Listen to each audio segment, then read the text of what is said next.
un dernier arrêt du 23 mars dernier, donc tout récent, qui concernait un employeur d'une entreprise de 20 salariés et plus, qui avait sanctionné un salarié par un avertissement. Il se trouve que dans cette entreprise, il n'y avait pas de règlement intérieur, alors que l'effectif était de 20 salariés et plus, et que donc logiquement, il aurait dû y avoir un règlement intérieur. Et donc, le règlement intérieur, vous le savez, prévoit notamment toute une rubrique en matière de droit disciplinaire et prévoit l'échelle des sanctions possibles dans l'entreprise si l'employeur souhaite mettre en œuvre donc des sanctions disciplinaires. Donc, question, quelle est la validité de cette sanction, donc de cet avertissement prononcé à l'encontre de cette salariée, alors qu'il n'y avait pas de règlement intérieur dans l'entreprise, le règlement intérieur étant par ailleurs obligatoire dans ce cas de figure, donc il n'y avait pas de règlement intérieur qui nous fixait donc une échelle des sanctions possibles pour l'employeur. Donc vous me dites nul, nullité, annulation d'avertissement, non valide, Frédéric, Alexandra, aucune, l'échelle des sanctions doit être indiquée. Exactement, pas valable pour Pascal. Absolument, vous avez tous complètement raison. Voilà ce que dit la Cour de cassation. Dans une entreprise qui emploie au moins 20 salariés, l'employeur ne peut prononcer une sanction autre que le licenciement. Il ne peut prononcer une sanction autre que le licenciement que si le règlement intérieur prévoit cette sanction. Autrement dit, si pas de règlement intérieur, pas de sanction possible autre que le licenciement, le cas échéant, bien sûr.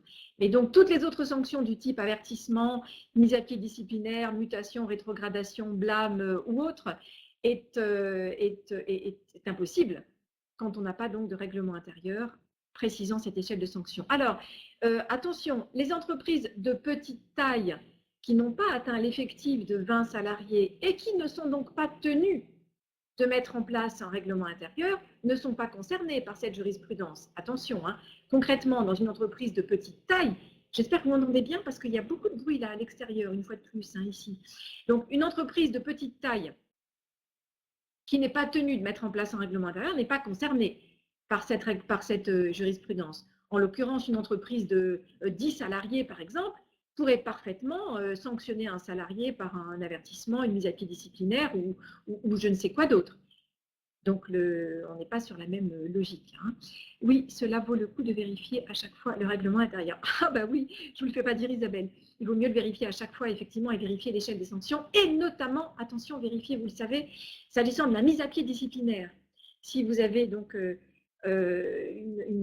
si la mise à pied disciplinaire est prévue dans l'échelle des sanctions de votre règlement intérieur, vérifiez bien la durée de la mise à pied. Parce que vous vous souvenez, il y a une jurisprudence il y a quelques années qui nous a dit que pour être valable, la mise à pied disciplinaire doit être limitée. Et donc, il doit y avoir un nombre de jours maximum prévu par le règlement intérieur pour autoriser le prononcé de cette sanction. Donc, si vous avez simplement dans l'échelle des sanctions une mesure qui dit que le salarié peut être mis à pied à titre disciplinaire, ça ne suffit pas. Encore faut-il donc qu'on ait une limitation par rapport au nombre de jours auquel pourrait correspondre donc cette mise à pied. Donc là, en l'occurrence, effectivement, Nadia, la mise à pied disciplinaire ne serait pas valable, quand bien même elle a été prévue dans le règlement intérieur, si le règlement intérieur ne précise pas la durée limite donc, de cette mise à pied. Voilà.